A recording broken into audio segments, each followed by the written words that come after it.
Eh bien, mesdames, messieurs, bonjour.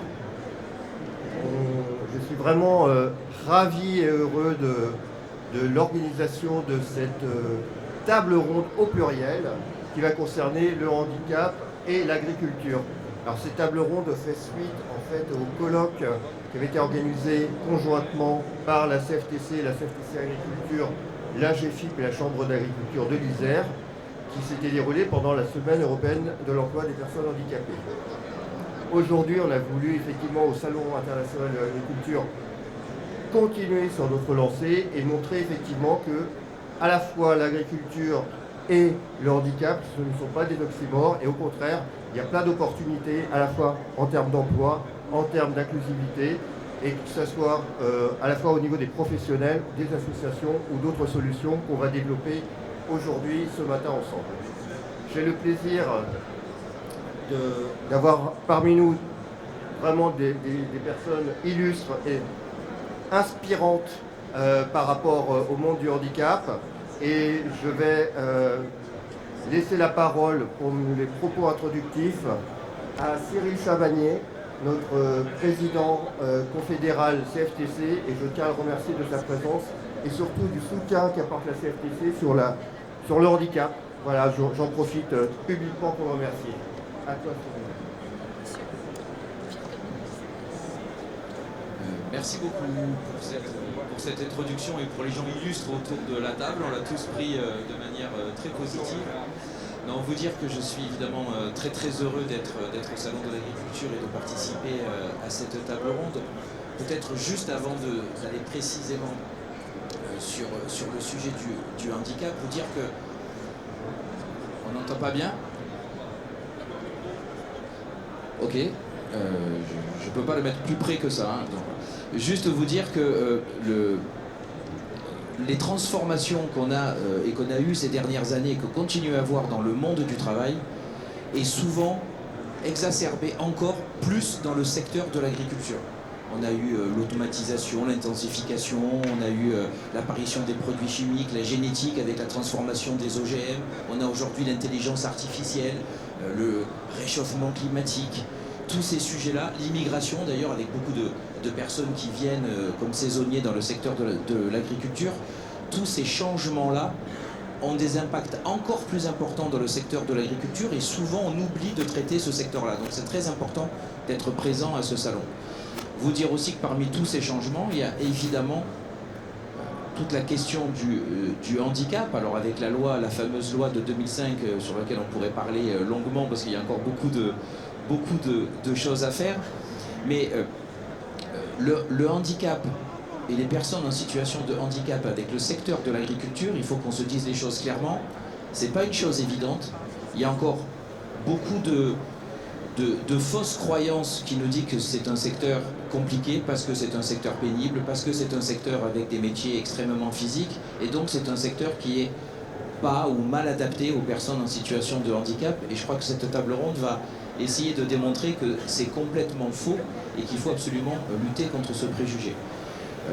Dans le monde de l'agriculture, les emplois tenus par des personnes en situation de handicap, c'est juste un peu plus de 2%.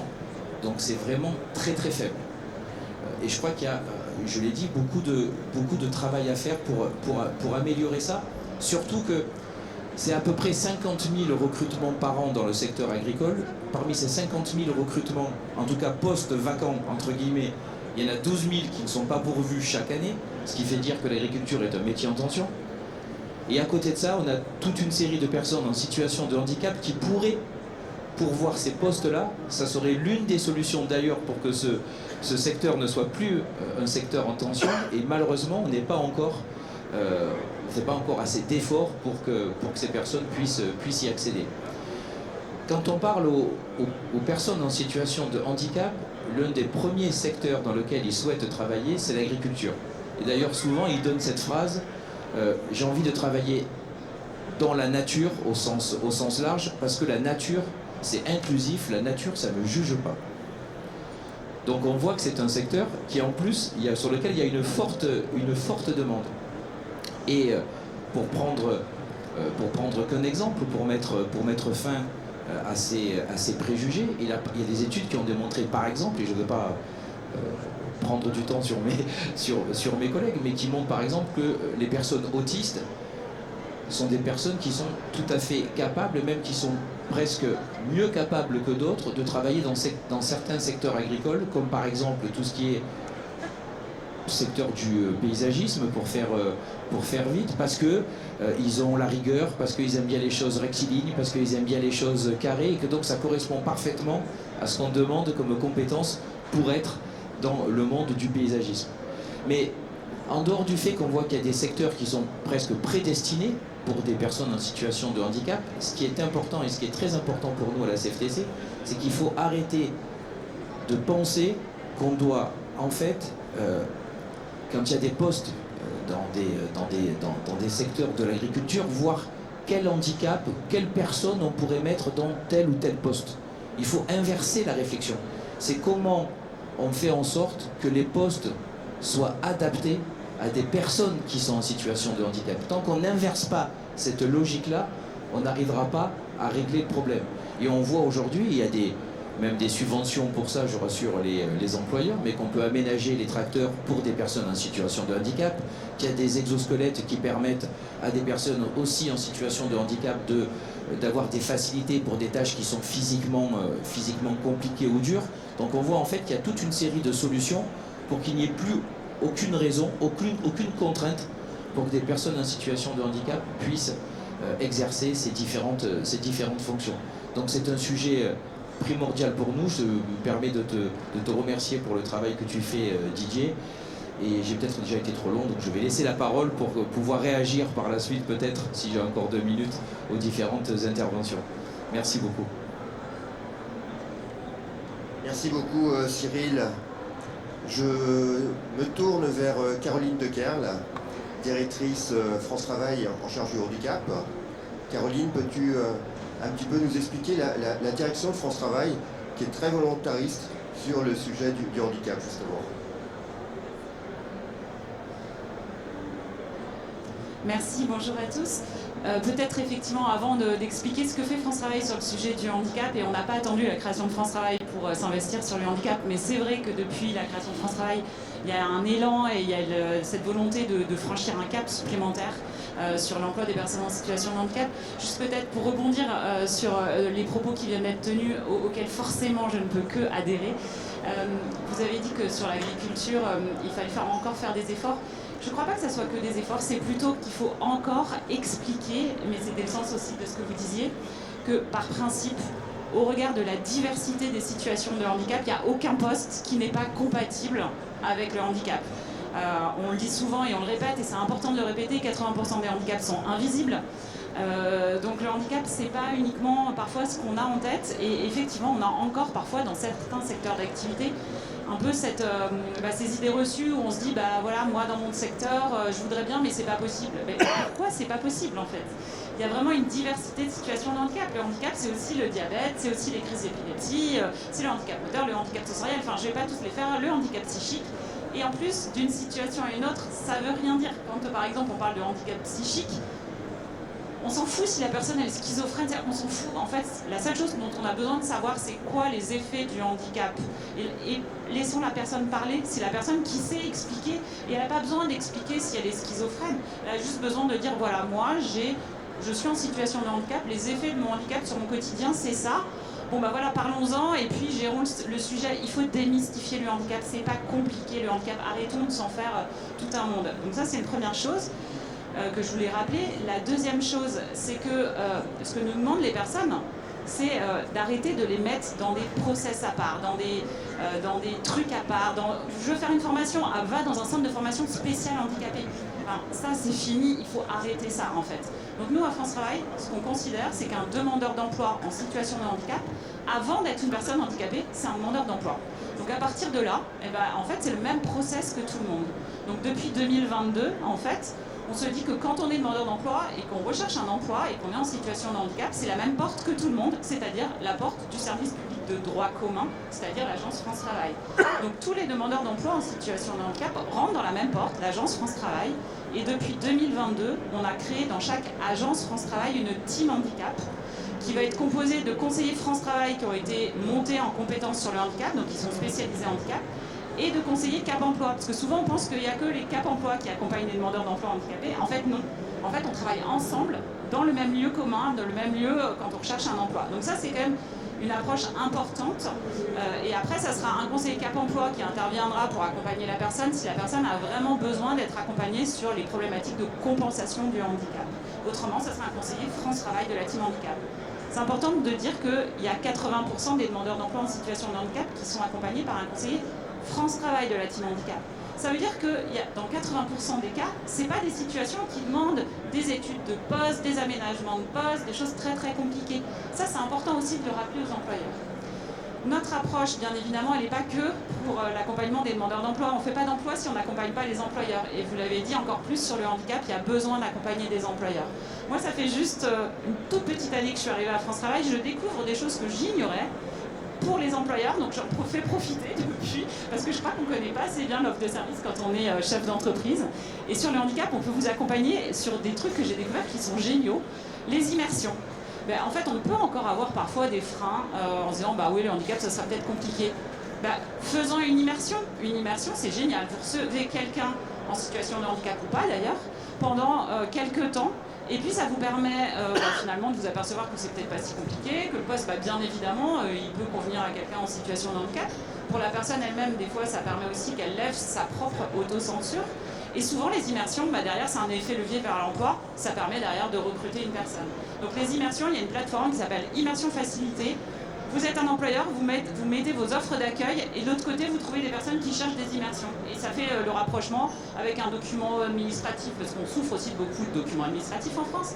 Et là, ça sort automatiquement, les assurances, tout ça, tout est réglé, c'est génial. Donc, immersion facilitée. Un autre truc, la MRS. La MRS, c'est en fait une méthode nouvelle pour recruter en s'affranchissant du CV. Ça veut dire que l'employeur, et donc dans l'agriculture, pourquoi pas, vous dites à votre agence France Travail, à votre team handicap, voilà, moi j'ai besoin de tel poste. En fait, on s'en fout du CV. Ce qui m'importe, c'est les aptitudes de la personne, en fait. Et nous, on va analyser ce poste pour sortir les aptitudes et on va trouver les personnes qui correspondent sur la base de leur potentiel et pas uniquement sur la base d'un CV. Donc ça, n'hésitez pas à vous demander la MRS à vos team handicap. Et puis peut-être dernière chose, parfois on peut avoir quelqu'un qui est convaincu en termes de chef d'entreprise, il faut aussi parfois convaincre ses propres collaborateurs qui peuvent aussi avoir leurs propres idées reçues. Il y a un truc qui est génial qui s'appelle les stades vers l'emploi. Vous demandez à votre team handicap de vous organiser un stade vers l'emploi. Un stade vers l'emploi, c'est une activité plutôt sportive. Vous faites un match de foot, un match de basket, un match de hand avec des recruteurs qui sont en anonymat et des demandeurs d'emploi, notamment en situation de handicap, qui sont en anonymat. Du coup, comme ça, personne ne sait qui est qui. Alors là, sur le handicap, c'est génial. On enlève encore plus les préjugés. Puis après, les masques. Et là, on rentre sur un job dating. Mais là, on a permis d'enlever tous les préjugés de côté et de pouvoir se rencontrer en ayant vraiment ouvert nos chakras. Donc voilà, il y a plein de choses qu'on fait. Et comme je sais que je suis bavarde, mais que le temps est compté, juste une dernière chose quand même que je voulais vous dire, qu'on est en train de mettre en place, qui est une mesure qu'on travaille avec la GFIP notamment, qui démarre là dans une semaine. Et j'invite tous les employeurs qui sont engagés sur le handicap à s'y investir. Tous les employeurs nous disent c'est un truc génial, pourquoi vous ne l'avez pas fait avant? Donc comme c'est génial, je vous en parle. En fait, on a beaucoup d'employeurs qui nous disent moi je voudrais recruter des personnes handicapées, mais je ne sais pas comment les identifier. Ça peut paraître bizarre, on a quand même 500 000 demandeurs d'emploi en situation de handicap inscrits à France Travail. Mais le problème, c'est que comme 80% des handicaps sont invisibles, on a des demandeurs d'emploi qui n'osent pas forcément l'afficher sur le CV ou l'aborder en entretien.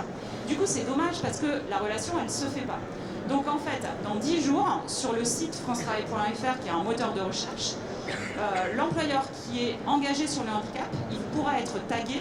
Je vous expliquerai pour ceux qui sont intéressés comment on fait, mais on va identifier, pastiller cet employeur qui est engagé et lui donner le droit de requêter sur francetravail.fr en disant je cherche par exemple, je sais pas moi, un aide comptable à Marseille en situation de handicap. Donc en fait, on lui donne un filtre supplémentaire qui est le en situation de handicap pour pouvoir pousser des CV sur la base de la compétence. Et ça, c'est ça qui est hyper important. L'employeur, bien évidemment, il ne va pas chercher le CV parce que la personne est handicapée. Il cherche le CV parce que la personne est compétente, répond à son poste, mais en plus, il a envie de recruter en diversifiant son sourcing. Et toutes ces offres d'emploi auront un petit logo employeur, offre d'emploi qui vient d'un employeur engagé. Parce que comme il n'y a pas d'offre d'emploi réservée ou pas réservée, c'est toutes les offres d'emploi qui émanent d'un employeur engagé. Et le demandeur d'emploi pourra lui de son côté requêter « je cherche une offre d'emploi qui émane d'un employeur engagé ». Comme ça, je suis peut-être plus en confiance pour évoquer aussi le sujet du handicap en entretien. Donc voilà, donc ça, n'hésitez pas si vous voulez avoir plus d'infos sur cette nouvelle opération qu'on monte conjointement avec la GFIP. Merci beaucoup Caroline de Kerle. Belle transition auprès de la GFIP.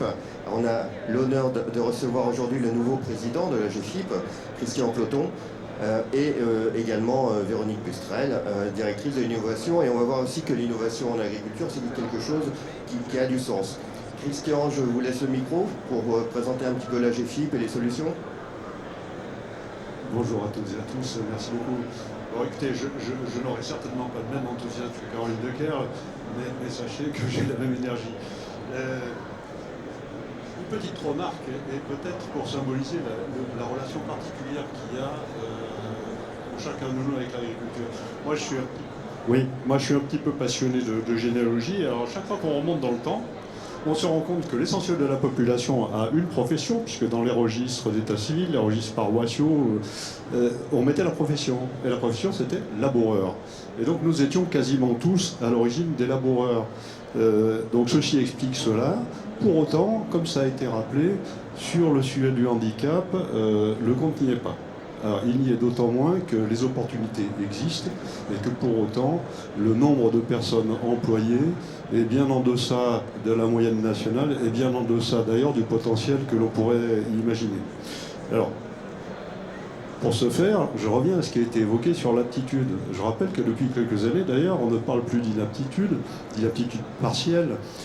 Tout le monde est a priori apte. Et les personnes en situation de handicap sont aptes. La question de l'inaptitude peut se poser, mais elle peut se poser pour tout un chacun quand on arrive aux limites de la possibilité de tenue de l'emploi. Donc, nous parlons de personnes parfaitement aptes à travailler. Elles le sont d'autant plus que moi, je suis un industriel. Si vous voulez, dans l'industrie, il y a longtemps qu'on s'est rendu compte qu'il n'y avait pas a priori vraiment de limite technique à aménager des situations de travail. Donc d'un point de vue technique, aujourd'hui on sait faire énormément de choses qui devraient faciliter également soit l'accès à l'emploi, soit le maintien dans l'emploi, que ce soit pour les salariés agricoles, que ce soit pour les exploitants agricoles, pour toute personne travaillant dans le monde agricole. Et ça, il faut vraiment l'imprimer parce qu'il y a toujours ces préjugés. Alors certes, c'est vrai, dans l'agriculture, il y a des métiers qui sont encore durs physiquement. Les statistiques le montrent d'ailleurs, quand je regarde les résultats de sinistralité, l'agriculture se distingue par un nombre d'accidents non négligeables qui peuvent générer des dommages. Il y a aussi la problématique des maladies invalidantes. Pour autant, cela n'exclut pas du travail. Aujourd'hui, on sait traiter les sujets. Alors bien sûr, ce n'est pas le tout d'avoir a priori les solutions, c'est comment on se met en capacité de pouvoir mettre en œuvre les solutions. Alors, la GFIP, c'est un peu son rôle de catalyseur. C'est aussi son rôle pour imaginer l'ingénierie des solutions et après d'arriver à coopérer avec tous ses partenaires pour mettre en œuvre les solutions. Alors, les solutions, elles partent depuis le départ. La reconnaissance de la RQTH. Donc il y a des aspects administratifs, la GFIP peut être là. C'est aussi la recherche d'emploi. La GFIP est aussi active sur ce volet de recherche d'emploi et de maintien dans l'emploi. C'est aussi pour des futurs exploitants ou employeurs l'accompagnement dans la capacité à s'installer comme exploitant. C'est la problématique du recrutement, on l'a évoqué, avec aujourd'hui des dispositifs très novateurs qui doivent faciliter cette relation, parce qu'on sait très bien que arriver à se mettre d'accord entre un salarié et l'employeur, ça marche beaucoup mieux quand il y a une relation physique plutôt qu'une relation épistolaire. Donc là, je crois qu'on arrive aujourd'hui à faire des choses beaucoup plus intéressantes, et en plus en levant un tabou, c'est qu'on est capable de pousser l'emploi avec la possibilité d'emploi pour une personne en situation de handicap, alors que pendant des années, on était sur un interdit qui bloquait beaucoup de choses. Alors, comment on fait la GFIP avec ses petits bras, c'est 500 personnes, 14 délégations régionales, 22 implantations, mais quand même peu de personnes. On a bien vu qu'aux côtés de France Travail, qui a une capacité bien supérieure, voilà déjà une coopération utile. Et dans les coopérations, bien sûr, France Travail et son écosystème de l'emploi, Cap Emploi bien évidemment, mais aussi la MSA, mais aussi le CAPIA, la PECITA, toutes les chambres d'agriculture. On voit qu'il y a tout un écosystème en capacité de mettre en œuvre les choses. Et nous, notre rôle et notre ambition, c'est de nous inscrire vraiment dans un groupe d'acteurs efficaces qui savent travailler ensemble pour faciliter la vie, à la fois aux salariés, aux futurs salariés du monde de l'agriculture et aux exploitants, tant pour leur rôle d'employeur que pour le rôle d'exploitant. Parce que on est face à un monde assez diversifié, mais fait de beaucoup de petites exploitations. Ou parfois d'ailleurs, l'exploitant, il est exploitant et salarié en même temps. Bien sûr, la taille des entreprises augmente, mais ça reste quand même un miroir de petites structures. Alors que fait la GFIP concrètement? Oui, elle est là pour apporter des aides techniques, des accompagnements en termes d'études ergonomiques, pour les aménagements de postes, soutien à l'apprentissage, cas particuliers, alors parfois les plus difficiles, mais qui se traitent. Comment je peux maintenir en emploi une personne très en difficulté, parce qu'elle a envie, parce que j'ai envie aussi de la conserver, même s'il y a une perte de valeur ajoutée, parce qu'elle n'est plus capable de rendre tout le travail. Bon, c'est le dispositif RLH. Voilà tout un tas de dispositifs qui existent, qu'on sait mettre en œuvre avec tous les acteurs avec lesquels nous coopérons que je citais précédemment. Donc moi, tout ce que je peux dire, c'est que maintenant qu'il y a tout en place, si on veut aller plus loin, il faut tous s'activer. Et ceux qui ont besoin, qu'ils soient salariés du monde agricole, qu'ils soient exploitants, sollicitez-nous. Vous en sollicitez un, tous doivent se mettre en œuvre simultanément. Et c'est ça le gros changement que nous devons obtenir. Merci beaucoup Christian. Véronique, veux-tu compléter? Alors, ça fonctionne? Fonctionne mieux. Bonjour et merci Didier, merci à tous et toutes de présents ce matin. Alors moi, à côté, je peux prolonger les propos à la fois de Caroline et du président Christian Plouton sur plusieurs registres. Alors ce qu'on disait tout à l'heure, c'est qu'il n'y a pas une situation de handicap, il y en a plein. Il y a plein de situations qui sont rapportées pas seulement aux situations que vivent les personnes en tant que telles, mais aussi à leur environnement. Ce qui a été évoqué tout à l'heure, c'est le rapport à la nature, peut-être le rapport aussi à des instruments de travail, à des environnements de travail, et c'est bien dans cette interaction-là que se fait ou pas la capacité à être en activité et, comme l'indiquait à l'instant le président, de voir comment finalement on outille cette mise en relation et comment on rend possible des situations qui, a priori, pourraient paraître compliquées ou impossibles. Aujourd'hui, Caroline l'expliquait, et je trouve qu'il y a vraiment ces deux angles qui sont extrêmement importants à réfléchir. Quand on réfléchit à l'innovation sous l'angle de l'innovation sociale, c'est au fond comment on favorise la rencontre. Alors la rencontre, elle se fait du côté de l'employeur, de l'exploitant, vers le demandeur d'emploi, mais elle se fait aussi de l'autre côté de la personne en situation de handicap qui potentiellement peut imaginer ou projeter des difficultés sur le métier qui n'existe pas. D'où l'intérêt du produit miracle dont nous a parlé Caroline avec d'une part la mise en situation professionnelle et l'utilisation finalement d'outils MRS qui sont des outils assez classiques mais qui sont hyper utiles et pas assez utilisés à mon sens en effet, qui sont en fait des petits outils qui permettent en fait de favoriser cette rencontre et de découvrir les métiers, de découvrir la capacité à faire et découvrir finalement comment on peut faire en sorte d'être un vrai professionnel dans un monde du travail qui a des exigences, mais qui a besoin de compétences. Et donc ça, c'est une première chose, je pense, qui est très importante. Et puis, une deuxième chose aussi peut-être à ajouter, parce que tout à l'heure, on parlait effectivement de la visibilité ou non des handicaps, ou des situations de handicap. Mais aussi, il faut savoir que 80% des situations de handicap, elles se rencontrent à l'âge adulte. Et souvent en deuxième partie de carrière, liées, le président l'évoquait à l'instant, parfois à des accidents ou à une usure professionnelle, mais aussi à la vie de tout le monde, avec des maladies qu'on rencontre tout un chacun dans notre vie. Et une personne sur deux rencontrera dans sa vie une maladie, c'était je pense pas une information, mais en tout cas c'est la réalité. Donc en fait il faut se dire juste que chacun d'entre nous, on aura peut-être besoin à un moment donné, de toute façon, d'avoir une adaptation, un aménagement qui soit temporaire ou durable, et que c'est bien comme ça que ça fonctionne. Pour ce qui concerne en fait ces questions-là, donc on a des sujets qui sont relativement classiques, on va peut-être avoir des petits outils miracles, des outils qui sont aussi des petits miracles aussi, parce que je pense que quand on voit les réalités et quand on voit des aménagements de situation de travail, c'est à chaque fois du sur-mesure, parce qu'on réfléchit à la situation de travail et on l'adapte à la situation de handicap et réciproquement. C'est-à-dire on fait en sorte que ça fonctionne bien, que ce soit performant pour la personne et qu'on travaille en sécurité. Et ça, c'est les deux alliés aussi, hein, la santé et la sécurité, c'est les deux alliés pour travailler durablement ensemble sur ces métiers.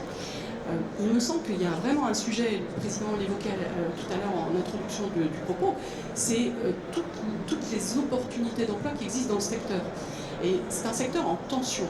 Un secteur en tension qui a besoin de main-d'œuvre, qui a besoin de personnes qualifiées aussi, d'où l'intérêt aussi d'aller chercher aussi du côté, vous avez sur le salon les grandes écoles, Unilassal, AgroParisTech par exemple, qui sont très engagées sur ces sujets-là.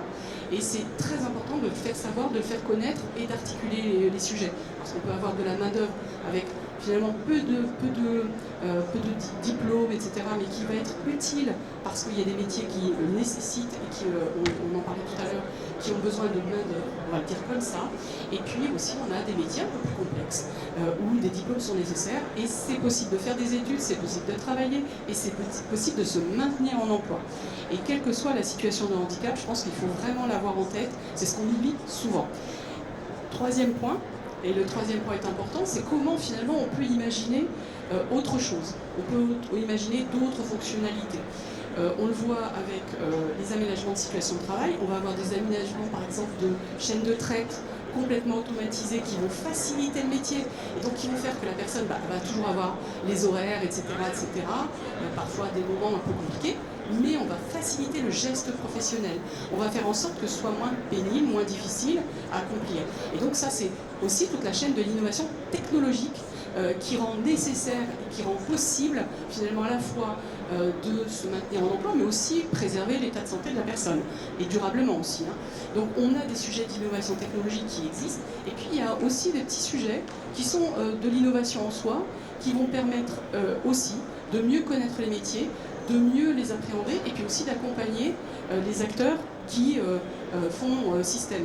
Par exemple, la GFIP a accompagné 2 projets avec la MSA, qui sont des projets finalement qui viennent en amont des situations critiques, avec des personnes qui vont être en arrêt maladie et qui vont avoir besoin d'informations, d'explications. Et donc on a travaillé des outils, qui sont des outils mis à disposition des acteurs de la MSA au niveau local, et qui vont permettre de communiquer, d'accompagner, de faire découvrir les outils et de faire découvrir les dispositifs. Et ça, c'est extrêmement important. Puis on a fait le match retour.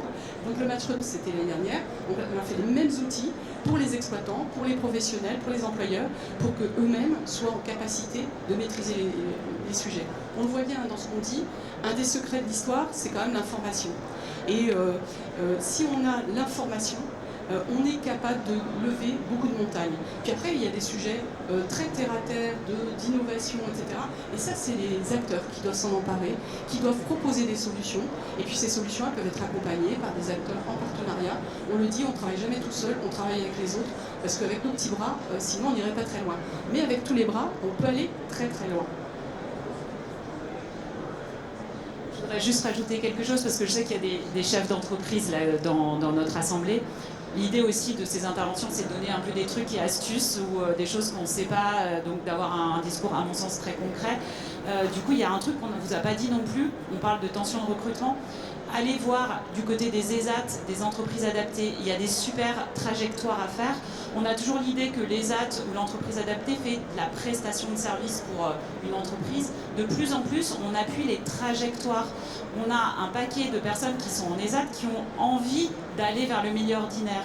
Et ces dernières années, on a mis en place un certain nombre de dispositifs pour favoriser ces sorties en les accompagnant vers le milieu ordinaire. Vous pouvez cumuler et recruter quelqu'un à temps partiel dans votre exploitation et en même temps, il garde un temps partiel dans les ZAD pour y aller doucement, mais avec vraiment un contrat et pas une mise à disposition. Il est recruté chez vous, mais à temps partiel. Et si ça se passe pas bien, quand la personne sort de l'ESAT, c'est pas grave, on a mis en place le droit au retour et on a le droit que ça se passe pas bien, comme n'importe quelle tentative, aventure qu'on fait, on peut se planter, c'est pas grave, on revient en arrière. Donc on a mis aussi en place le droit au retour, donc n'hésitez pas à aller voir les ESAT, demandez-leur aussi des trajectoires, sachant qu'on a beaucoup d'ESAT qui sont sur le domaine en plus de l'agriculture.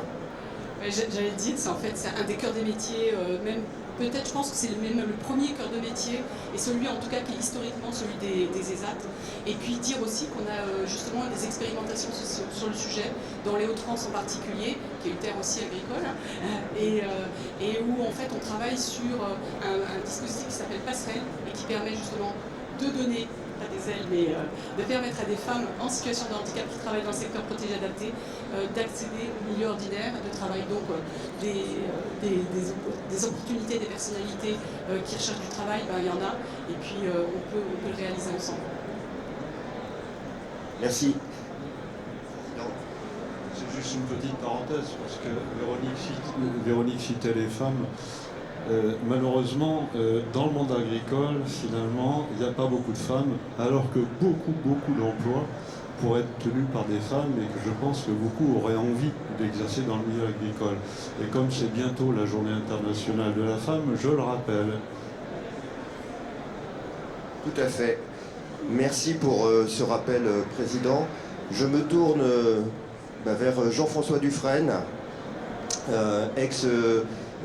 grand patron d'Andros et puis président de Vivre et Travailler Autrement. Voilà, donc si tu veux, Jean-François, nous expliquer un petit peu ta démarche au cœur du handicap et de l'emploi. Bonjour à tous. Il a été dit déjà beaucoup de choses. Donc je vais essayer d'aller vite et de résumer. La première chose, c'est qu'on a un problème culturel qui a été exprimé quand une ministre a dit « nul n'est inemployable ». Il y avait dans son cabinet des gens qui sont ici. Donc, nul n'est inemployable, c'est quelque chose de tout à fait essentiel qu'il faut qu'on se rende dans la tête, tous ensemble, parce que c'est comme ça qu'on fera bouger la culture française. Donc ça, c'est la première chose. Alors j'en témoigne, puisque la caractéristique de Vivre et Travailler Autrement, c'est de permettre l'emploi des autistes dits sévères, c'est-à-dire le plus souvent non-verbaux, à déficience intellectuelle. Et on se dit, ceux-là, vraiment, vous les voyez, vous dites, ah ben non, ça va pas le faire. Et ben pourtant, si. Pourtant, si, aujourd'hui, il y en a 60 en emploi dans une variété d'entreprises qui sont extrêmement satisfaites de leurs prestations. Donc, la première chose, c'est on peut prendre des personnes dont on pense qu'elles ne pourront pas travailler, et en fait elles peuvent, et elles ont une influence sur le travail formidable. Et je crois qu'il faut dire aussi la deuxième chose qui a été dite, c'est on a beaucoup parlé de ce qu'on pouvait faire pour adapter, etc. Tout ça c'est bien joli, sauf qu'on oublie une chose, c'est que tout ce qu'on fait pour les personnes vivant avec un handicap, ça bénéficie aux autres. Et tout ça, tous ces progrès sont des progrès pour tout le monde. Donc, vous êtes chef d'entreprise, vous allez prendre des personnes, une ou des personnes handicapées dans votre entreprise, vous allez voir, ça va améliorer l'entreprise. Et l'observation est générale. Il y a des études qui ont été faites. Merci. Donc ça c'est la deuxième chose que je voulais dire. La troisième chose, elle a été dite, c'est qu'il y a quand même un grand impensé de nos politiques, mais qui est de plus en plus pensé, qui est qu'il faut aider les entreprises. c'est bien joli d'aider les personnes vivant avec un handicap, mais il faut aider les entreprises à les engager parce que c'est pas facile.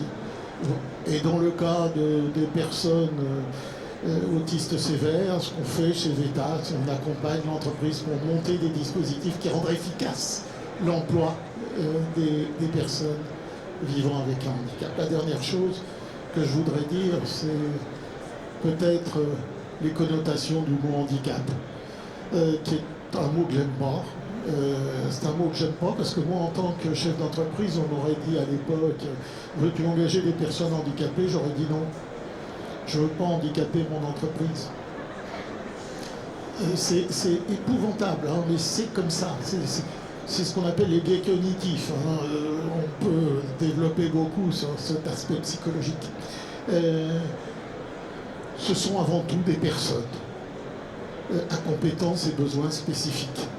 Alors, ils ont des compétences spécifiques, alors chacun d'entre nous a des compétences, mais c'est avant tout des personnes. Nous sommes tous différents. Et si je peux séparer les personnes vivant avec un handicap des personnes qui vivent sans handicap, c'est complètement con de séparer. On est une communauté humaine. Dans cette communauté humaine, il y a de la diversité.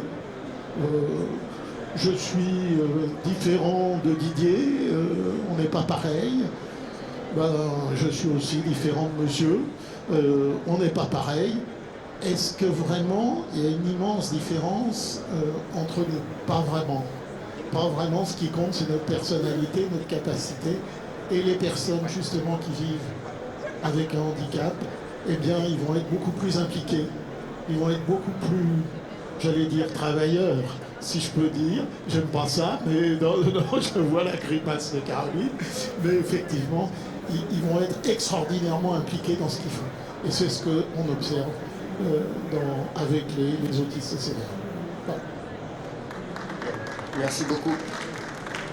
Juste pour dire que l'heure tourne, alors je pense qu'on aurait pu prendre la journée parce que tellement le sujet est passionnant et tellement on a des gens passionnants autour de cette table, j'avais dit, hein, ça va être très inspirant. Caroline, peut-être un jour.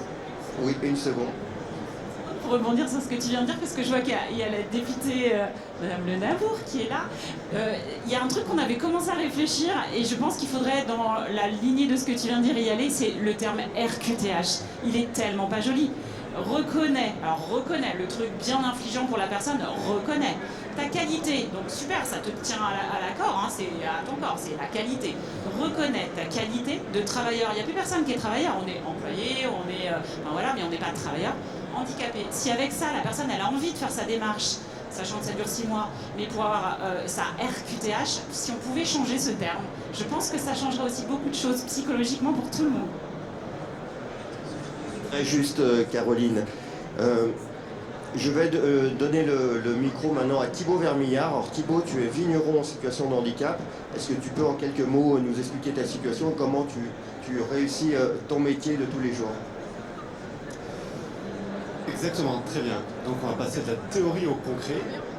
Je vais être bref mais pragmatique et donc je vais vous raconter mais très brièvement mon histoire. Donc en fait, effectivement, comme a dit Didier, c'était la 12e vendange cette année. Alors ceux qui m'ont vu arriver tout à l'heure, ils ont peut-être vu cet outil-là qui était déplié, c'est ma canne blanche, donc j'en ai besoin pour me déplacer, notamment dans les endroits que je ne connais pas trop comme ici. Et concrètement, donc c'est un handicap sensoriel. Dans mon métier, donc, je suis chef d'entreprise, hein, puisque on a beaucoup parlé des salariés, mais il y a aussi tous les travailleurs en situation de handicap dans le monde agricole. 60% c'est des chefs d'entreprise, c'est des exploitants agricoles. Et pour moi, dans l'entrepreneuriat de façon globale, il y a 3 choses qui sont importantes. C'est anticiper, c'est s'adapter et c'est innover. Donc je pense que vous aurez compris que je fais écho aussi à l'état d'esprit et qu'est-ce qu'on met en place quand on est en situation de handicap. C'est anticiper les situations où on va être en difficulté, c'est s'adapter, trouver des outils de compensation, des moyens. Alors, c'est la canne blanche, il y en a plein d'autres, selon le handicap, les différents types. Et c'est innover. Finalement, c'est comment faire d'une contrainte une force, voire une opportunité. Donc moi, très concrètement, sur mon activité, le handicap est intervenu, s'est aggravé au cours de mon activité. Donc ça a été me repositionner, avoir une aide humaine, bon, grâce à la GFIP également. L'aide humaine, elle s'incarne, elle est très concrète, hein. Elle est ici, elle s'appelle Anthony, celle qui m'accompagne sur le salon et qui prend des petites photos en ce moment. Donc voilà, il y a des solutions à mettre en place, il faut avoir envie, il faut s'en donner les moyens aussi. Et ça permet également, donc, moi sur mon métier de vigneron, il y a un aspect très sensoriel, élaborer le vin, il y a un côté dégustation, il y a un côté expérience aussi, on n'est pas forcément dans l'intellectuel, dans le rationnel des fois, mais beaucoup dans le ressenti, dans l'émotionnel. Donc c'est ce que ça permet aussi de transmettre, on a une approche différente sur le côté sensoriel. C'est voilà, c'est de la reconnaissance que j'ai eue en ce sens-là. J'ai été élu vigneron d'avenir en 2021. Et aujourd'hui, ce parcours que je fais, ces chemins que j'ai défrichés aussi, moi ça me tient à cœur également de les partager. Donc pour ça, j'ai créé en fin d'année dernière un collectif qui s'appelle les Winemakers. Wine en anglais, maker en français. Et en fait, très concrètement, c'est quoi? C'est des personnes en situation de handicap, qu'un handicap visuel pour moi, non-voyantes ou malvoyantes. Et nous faisons des vins ensemble. Donc des vins qui, au-delà de leur qualité propre en tant que produit, pensent ces valeurs d'inclusion, de diversité, et permettent d'incarner ces engagements. Et très concrètement, ça veut dire quoi? Ça veut dire qu'on voit des bouteilles que tout un chacun peut s'emparer, sur lesquelles il y a une traduction en braille. Donc ça permet de rendre visible le handicap aussi, parce qu'on en parle beaucoup, c'est des fois très théorique, mais de le rendre visible sur un produit concret, sur un... Voilà, moi en l'occurrence, c'est des bouteilles de vin avec des étiquettes, ça peut être plein d'autres choses. Ça permet aussi d'en parler, de le désacraliser, de faire tomber un petit peu l'appréhension qu'on peut avoir quand on n'est pas porteur du handicap, ou la honte qu'on peut avoir quand on est porteur du handicap. Donc, je suis passé par ces parcours, et comme beaucoup de personnes en situation de handicap, on n'ose pas forcément parler, ça a été mentionné tout à l'heure. Donc c'est important aussi d'avoir des personnes inspirantes. Moi, il y a Didier Roche, le fondateur des Restos dans le Noir, qui m'a beaucoup inspiré, de pouvoir se rattacher à des choses. Donc ce projet-là que je lance, qui s'appelle les Winemakers, ça permet de le rendre visible, que tout un chacun puisse s'engager également au travers on est tous des consommateurs, des citoyens, donc s'engager, c'est aussi au travers de sa consommation, de ses actes de quotidien. Ça permet aussi d'en parler. Donc voilà, c'est vraiment ça que j'avais envie de partager avec vous, d'incarner au travers de mon expérience et de la façon dont on peut la partager et la rendre visible. Merci beaucoup. On va vite changer de table ronde et Ada est notre grand témoin, donc il fera la conclusion des deux tables rondes. Oui, Cyril. Je promets, c'est 30 secondes. Tout le monde dit ça. Deux, trois petits mots parce qu'il y a des choses qui sont très très importantes.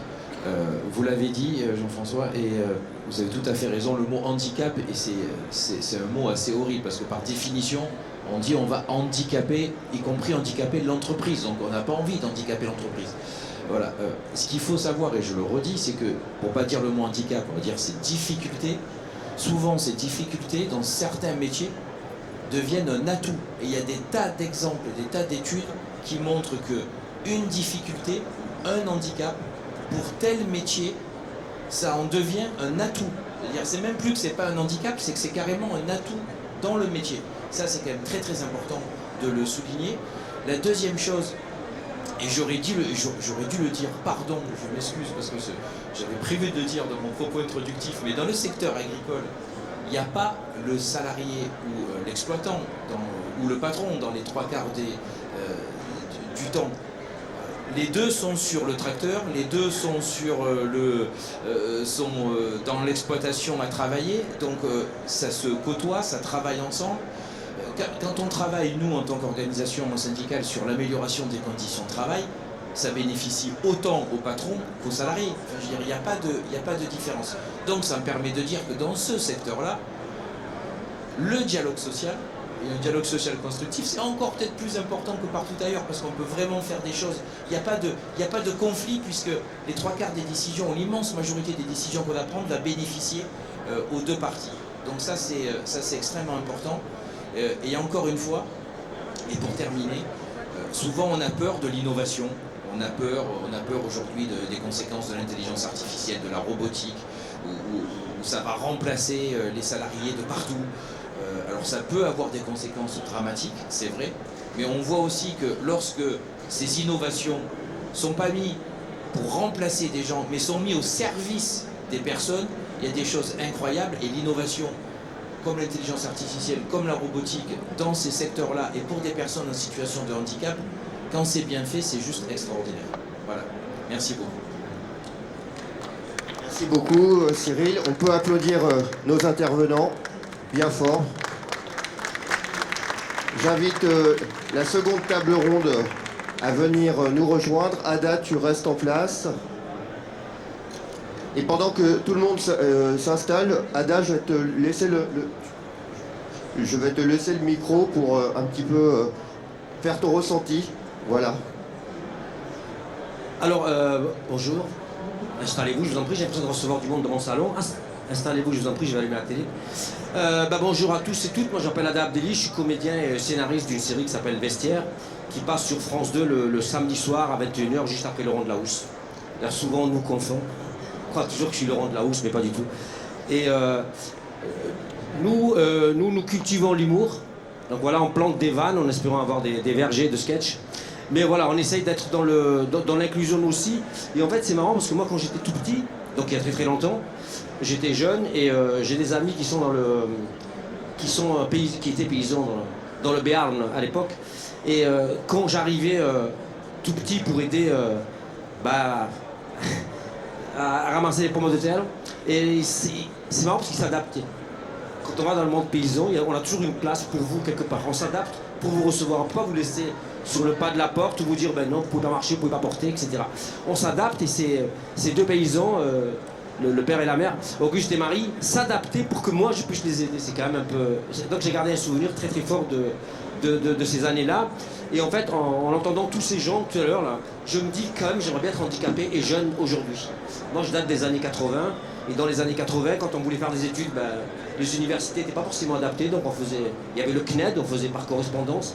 Quand on voulait bosser, par moi, mon premier métier, comme vous le voyez peut-être pas là, mais j'ai des béquilles, mon premier métier au début des années 90, c'était, j'étais au 3e étage sans ascenseur. Ça paraissait évident, et puis bon, se dire oui, mais comment on fait, il n'y a pas d'ascenseur. Donc voilà, si vous ne voulez pas travailler, voilà, c'est chez vous. Donc le monde a changé, je suis très content d'être dans ce mouvement-là. Voilà ce que je peux dire. Merci. Merci beaucoup Ada.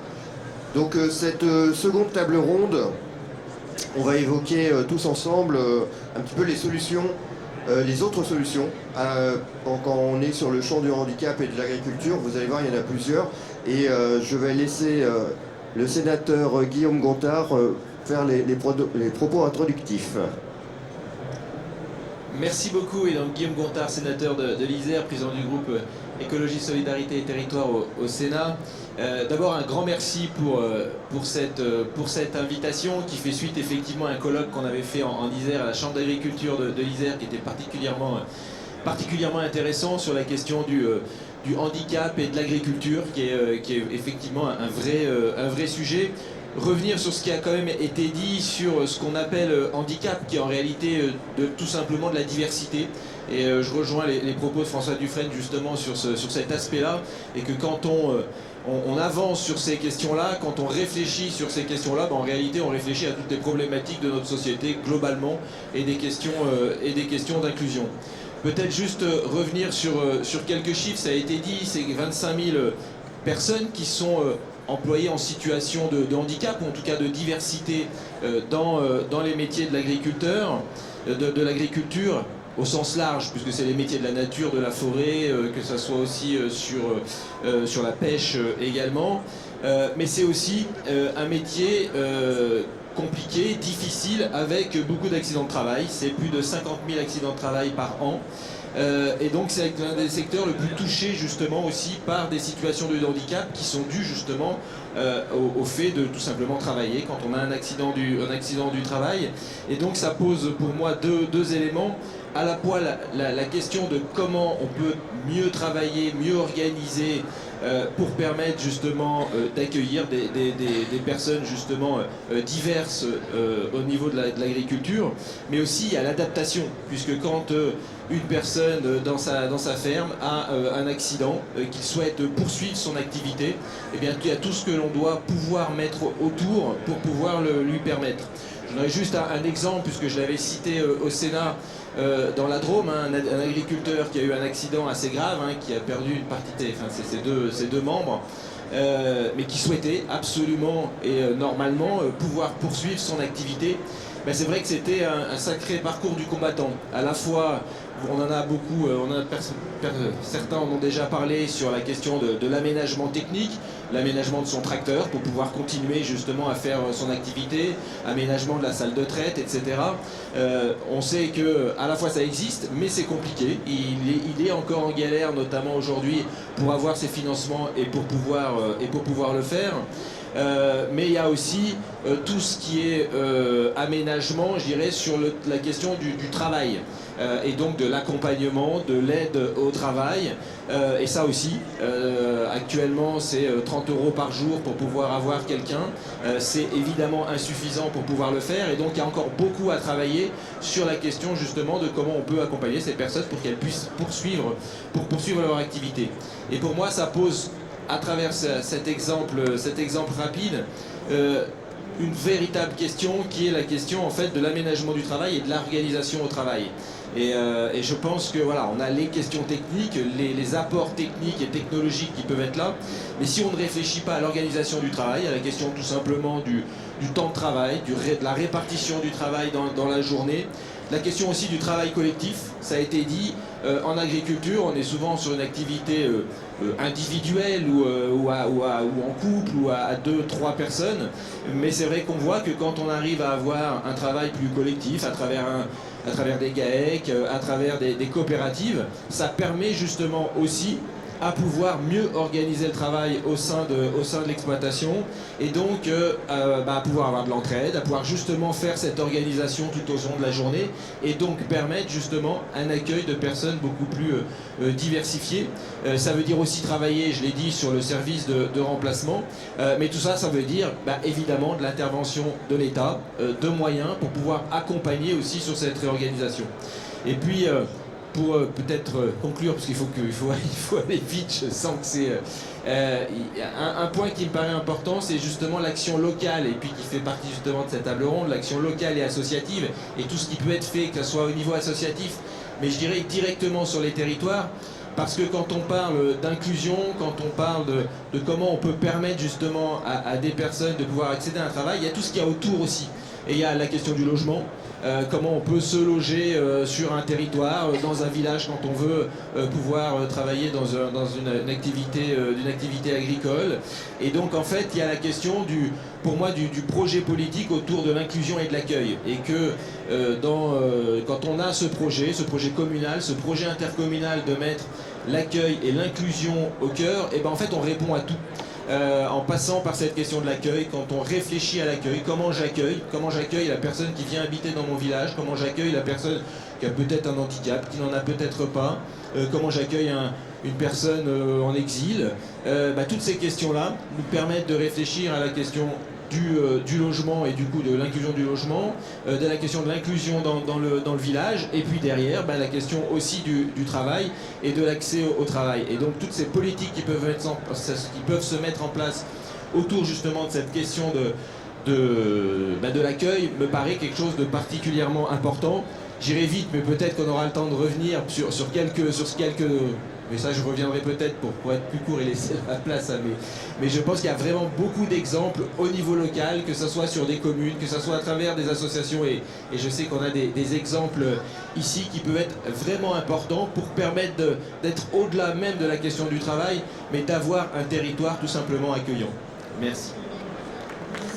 Merci beaucoup, monsieur Guillaume Gontard, pour ces propos introductifs.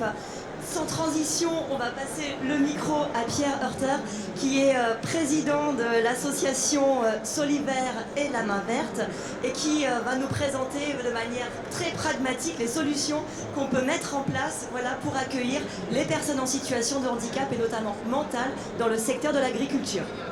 Merci beaucoup. Effectivement, Pierre Heurter, je suis vigneron au départ, à l'arrivée aussi d'ailleurs. Je suis vigneron à Molsheim en Alsace. En 90, j'ai développé une exploitation, je suis passé de 3 hectares à 10 hectares de vignes, c'est-à-dire de 15 000 à 50 000 cèpes de vignes. Ce qui en soi n'est pas un problème, si ce n'est que pendant la période de taille de vigne, vous avez 1 minute 30 de travail en hiver, alors que par cep, alors que votre boulot ne peut pas être fait parce qu'il fait nuit il fait nuit jusqu'à 8 heures et qu'à partir de 5 heures il fait nouveau nuit. Donc il faut développer de l'emploi sur nos exploitations. Je n'étais pas le seul dans ce cas-là. Il se trouve que on a le territoire Molsheim, c'était en 90 2 points de chômage. Autant dire qu'il n'y avait pas grand monde disponible pour aller travailler en agriculture sur un territoire industriel très puissant, Bugatti, Osram, Mercedes, tout ce monde était là et pompait bien la main-d'œuvre disponible parce que c'était beaucoup plus attractif que d'aller avoir froid aux pieds pendant tout l'hiver. Et donc, à un moment donné, on découvre que le métier agricole, ce qu'on ne savait pas, devenait métier en tension. Et en tant que métier en tension, il fallait trouver des solutions. Et là, seul, on ne peut pas y répondre parce qu'on ne peut rien proposer tout ça. Et donc, on est sur un territoire où il y a d'autres besoins non couverts. Il y avait notamment une association de parents d'enfants handicapés à 10 km de là qui avait lancé un programme qui s'appelait Héraclès, soutenu par la GFIP très très fortement. Et ça me perturbe beaucoup. Et en 90, cette association a décidé, sur les 300 personnes qu'elle avait dans son ESAT, CAT à la fois là, de permettre à une centaine de personnes de sortir vers le milieu ordinaire de travail. Et on s'est donc rapproché de cet ESAT entre vignerons, agriculteurs, pour voir comment on pouvait travailler ensemble. Et donc on a développé, vous disiez, un projet local. C'est un vrai projet de territoire où chacun réfléchit à sa place dans un écosystème, dans une forme de symbiose. Et chacun a réfléchi à sa place, et chacun a essayé de proposer des solutions. Chacun a réfléchi à l'alignement d'intérêts qui pouvait être le nôtre. L'alignement d'intérêts des personnes handicapées, c'était d'aller vers le milieu ordinaire. L'alignement d'intérêts pour nous autres paysans, c'était de pouvoir entrer nos récoltes. Et à côté de ça, on avait un troisième larron dans ce affaire, c'était les lycées agricoles qui chaque année perdaient des personnes en formation, puisqu'il y avait de moins en moins d'installations, de moins en moins de monde présent. Et du coup, on a créé une association qui s'appelle La Main Verte pour essayer de créer cette symbiose et d'être vraiment les porteurs de ce message en proposant de la formation, en proposant des entreprises, en proposant à l'organisation de devenir apprenante. Et donc les trois sont membres de la gouvernance de cette entreprise. Et donc voilà, ça s'est développé en 90, c'est toujours là, ça fonctionne toujours. Ça a essaimé sur d'autres territoires. Et donc, quand on va sur d'autres territoires, on essaye toujours de se poser la question de cette triple adéquation entre formation, parce qu'il faut penser au parcours et aux trajectoires, il faut penser à l'emploi, et qu'on l'organise en emploi stable et durable pour que ça puisse fonctionner. Et donc, ces petits projets de territoire, il y en a 13 actuellement en France. Essentiellement en PACA, en Alsace, en région parisienne, en Bourgogne. Et voilà, ça tourne, ça représente 300 personnes en CDI sur le territoire national dans l'État actuel. J'ai fini, je pourrais encore vous en raconter, mais je vais arrêter. Avec grand plaisir après. Merci beaucoup pour cette présentation. Sans transition, on va passer la parole à Nadège Motelet, coordinatrice du dispositif Binette et compagnie, et qui est accompagné de Richard Auriol, qui est bénévole dans cette association. Est-ce que vous pouvez nous expliquer comment est organisé les lieux de vie, comment sont organisées les activités autour de la permaculture? On va essayer de faire ça rapidement. Merci. Alors du coup, on est une association qui se situe dans l'Isère, Binette et compagnie. Et alors on n'est pas un lieu de vie, on est un lieu d'accueil en journée qui propose à des personnes tout public. Donc vraiment l'idée pour nous, le projet, c'est de faire de l'accueil inconditionnel, c'est le plus important. Donc que toutes les personnes puissent se retrouver. Donc on va avoir des personnes en situation de handicap ou non, des villageois, des seniors, des enfants. Et de proposer d'accueillir ces personnes. L'idée, c'est de faire autour de la nature, donc d'un jardin en permaculture où on va travailler la terre, faire pousser des légumes, les transformer sur place, les cuisiner, et ça tous ensemble. Du coup, je ne sais plus dans quel ordre je voulais dire les choses, mais je vais faire le plus simple possible.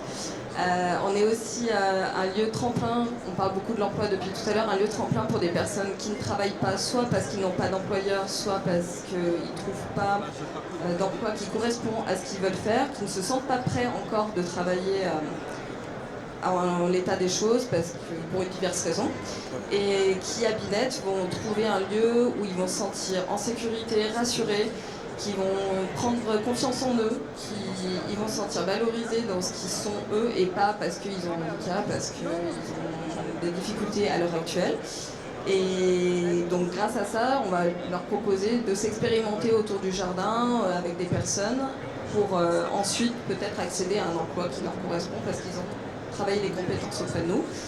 Et puis surtout de se sentir bien, le plus important c'est ça, d'être bien dans sa tête, bien dans son corps et de se sentir à sa place. Du coup, Richard, tu veux nous expliquer toi pourquoi tu viens à Binette? Qu'est-ce que tu viens faire à Binette? Oui, bonjour, donc Richard, bénévole à Binette et compagnie. Je suis donc, je travaille là-bas la terre, le jardin, et je viens pour m'apporter, ça m'apporte là-bas du bien-être, du réconfort, parce que je travaille une activité dehors en plein air, et c'est ça qui me fait du bien. Je pourrais dire,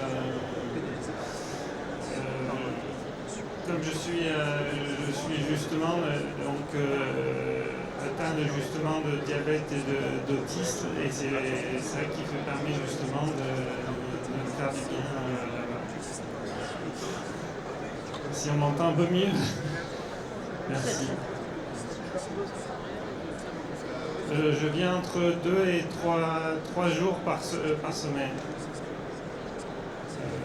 Voilà, je crois que j'ai un peu plus tout dit. Merci Richard. Merci beaucoup. Merci de votre écoute. Très bien, merci infiniment. Alors, lieu d'accueil, mais nous avons aussi autour de cette table ronde donc Jean-François Touchard, qui est président de la Ferme pour tous et qui propose un lieu de vie, cette fois, sur le domaine toujours des activités agricoles. Oui, alors tout d'abord, je suis papa d'un grand garçon de 27 ans qui s'appelle Mathieu, et comme ça a été dit lors de la première table ronde, Mathieu nous a toujours dit quand il était petit qu'il voulait être grand fermier. Son truc, c'est la nature. Il n'est pas fait pour faire du conditionnement et ce genre d'activité. Donc, grâce à Mathieu, on a sympathisé avec des exploitants agricoles et qui nous disent quand Mathieu est avec nous, il nous fait gagner du temps. Et Mathieu, il est capable de traire pendant 2 ou 3 heures un troupeau de 300 vaches. Donc on s'est dit, qu'est-ce qu'on fait? Donc on s'est dit, on va créer une association. L'association est récente. Elle a 2 ans, un peu moins de 2 ans et demi d'existence. Et son objectif, c'est de proposer des activités agricoles à des personnes avec autisme, mais pas uniquement avec autisme, avec différents niveaux d'autonomie. Donc c'est leur proposer des activités agricoles, avec un point que je voulais souligner, c'est avec un besoin d'accompagnement. Ça, c'est très important. Et on voit notre dispositif comme un tremplin également vers le milieu ordinaire pour les personnes qui en auraient le plus la possibilité. Alors, ça a été dit également dans les propos introductifs.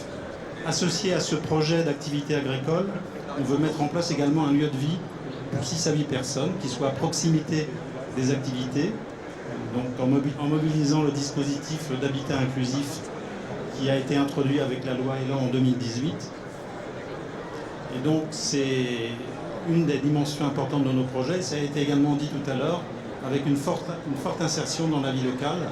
Parce que notre objectif, ça n'est pas de proposer une activité ou un travail qui occupe les jeunes à plein temps, parce qu'ils sont quand même relativement fatigables. Donc c'est de ne pas dépasser le mi-temps, ce qui leur permet donc en parallèle d'avoir des activités d'insertion en lien avec la commune, des activités sportives et des activités de loisirs. Donc ça c'est l'objet de notre association.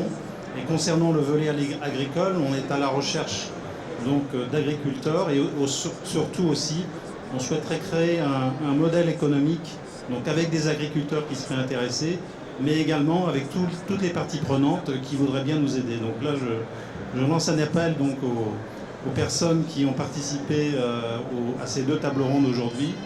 On a besoin d'aide donc, pour mettre en place ce qu'on rêve de mettre en place, non seulement pour mon fils, mais également pour les autres jeunes qui ont le même goût pour les activités agricoles.